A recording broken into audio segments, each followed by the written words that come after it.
Hi friends, welcome to my channel. అందరూ బాగున్నారా? ఈరోజు ఏంటంటే నాకు పెద్ద పని పెట్టాడనమాట. నేనంటే ఖాళీగా ఉంటాను కదా, అందుకని మా ఆయన నా కోసం చింతపండు తీసుకొచ్చాడు. అది చింతపండు మామూలుగా కాదండి, ఇలా ఉట్లతో పాటు తీసుకొచ్చారు. అంటే ఇలా ఉంటాయి కదా ఉట్లు, ఇవి ఏరుకోవాలన్నమాట. ఇప్పుడు దాంతో కుస్తీలు పడుతున్నాను, మీరు అందరూ కూడా చూడండి.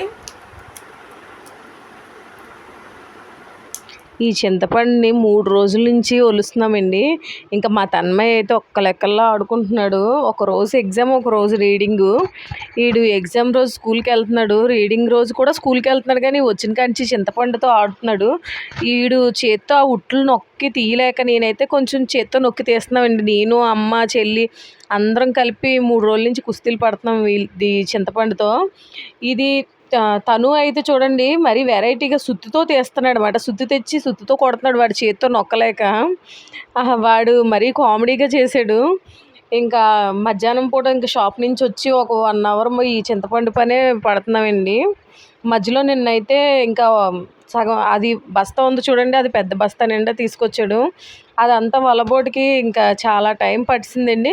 కానీ ఇలా వలడం వల్ల బాగుందండి, డస్ట్ అది లేదు. కానీ అదే మనకు బయట కొనుక్కుంటే కొంచెం ధూళి దుమ్ములాగా ఉంటుంది. నెక్స్ట్ ఏంటంటే కొంచెం తడి తడిగా ఉంటుంది. ఇలా ఒలుచుకోవడం వల్ల బాగానే ఉంది, కానీ చాలా పని అండి, చాలా కష్టం కూడానా.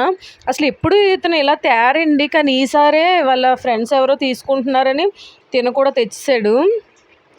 ఇది త్వరగా తీయలేదనుకోండి మళ్ళీ పురుగు పట్టేస్తుంది అన్నమాట. అందువల్ల త్వరగా ఇది ఇలా ఒలిచేసి అమ్మకి ఇచ్చేస్తే అమ్మేంచి పిక్క తీసేసి చక్కగా ఎండబెట్టి ఎత్తిపెట్టేస్తుందండి డబ్బాలోకి. నాకు ఎప్పుడు కావాలంటే అప్పుడు అమ్మాళ్ళ ఇంటి నుంచి కొంచెం కొంచెం తెచ్చుకుంటాను. ఎందుకంటే నేను ఎత్తిపెట్టడం అవి ఇక్కడ షెల్ఫ్లు అవి తక్కువ కదండి. అందువల్ల అందులో అమ్మ వాళ్ళ ఇల్లు మా ఇల్లు పక్క పక్కనేనండి, అంటే కొంచెం ఎదురెదురుమాట.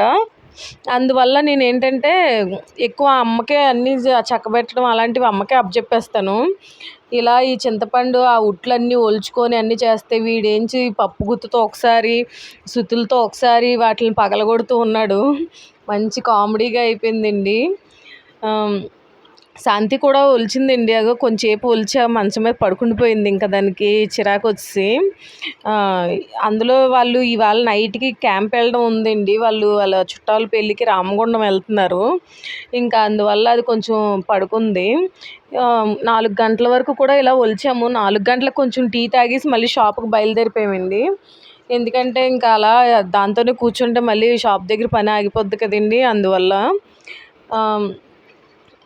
ఇంకా అప్పుడు ఈ చింతపండు అంతా కూడా దగ్గర దగ్గర ఆ బస్తాడి చింతపండు ఒక 2 మనుగులు కూడా రాలేదండి. మనుగు అంటే 10 కేజీలండి. 2 మనుగులు కూడా కంప్లీట్గా రాలేదు. కానీ చెత్త ఎక్కువ వచ్చిందండి, రద్దు చెత్త అంతా చాలా ఎక్కువ వచ్చింది. మరి తప్పదు కదండి, మనకు అన్నీ కావాలంటే అవ్వదు కదా. మాకైతే మా అనకాపల్లిలో మనుగు ఇక్కడ 550, 500, 600 అంటే పండు సైజు బట్టి ఉందండి. మరి మీ ఊర్లో ఎంత ఉందో కామెంట్ చేయండి. మీరందరూ కూడా మా ఛానల్ని చూస్తున్నారు కానీ సబ్స్క్రైబ్ చేసుకొని లైక్ చేయట్లేదండి. లైక్ చేస్తేనే మా వీడియో ఇంకా చాలామందికి రీచ్ అవుతుంది. నాకు కూడా చాలా మోటివేషన్గా ఉంటుందండి. మా నేను వీడియోలు తీయడం కొత్త కదా, కొంచెం ఏదో అలా తీస్తున్నాను. ఇప్పుడు ప్రెజెంట్ మీరు చూస్తున్న క్లిప్ మటుకు తను తీస్తున్నాడండి. ఆ బీరువారం కూర్చొని వాడి విన్యాసాలు ఎన్ని విన్యాసాలు అండి. నేనేంచి ట్రైపాడ్కి పెట్టుకుంటే వాడు తీసేసి నేను తీస్తానని వాడు వీడియోలు తీయడం కాదు కానండి, మాకు చాలా అంటే తీస్తున్నాడు కానీ సరిగ్గా తీయలేకపోతున్నాడండి. వాడు మనం చెప్పింది ఆలకించడు, వాడికి నచ్చింది వాడు చేస్తాడు. కానీ వాడు మూడు బాగుంటే బాగానే చేస్తాడండి. వాడు తిక్కలోడు అదండి. మీరందరూ కూడా ఈ సంవత్సరం చింతపండు తీసుకున్నారండి. మీరు మీ ఊళ్ళో ఎంత రేటు ఉందో కామెంట్ చేయండి. మా వీడియోలు చూస్తున్న వాళ్ళు కంపల్సరీ లైక్ చేసి షేర్ చేయండి. మా ఊళ్ళో మాకు ఇక్కడ దొరుకుతుంది ఎక్కువ చింతపండు, మాకు సైజులు బట్టండి. ఎప్పుడు మేము విడిగానే తెచ్చుకుంటాం. ఈసారి తిని ఇలా ఉట్ల కింద తీసుకొచ్చాడు. ఇంకా ఈ సంవత్సరానికి ఇలా మాకు చింతపండు పని కంప్లీట్ అయ్యిందండి. ఇంక ఎత్తిపెట్టేసుకోవడమే. కంప్లీట్గా పిక్క కూడా తీసేసాము మేము ఈ వీడియో అప్లోడ్ చేసేసరికి. సరేనండి, అందరికీ బాయ్, నమస్కారం.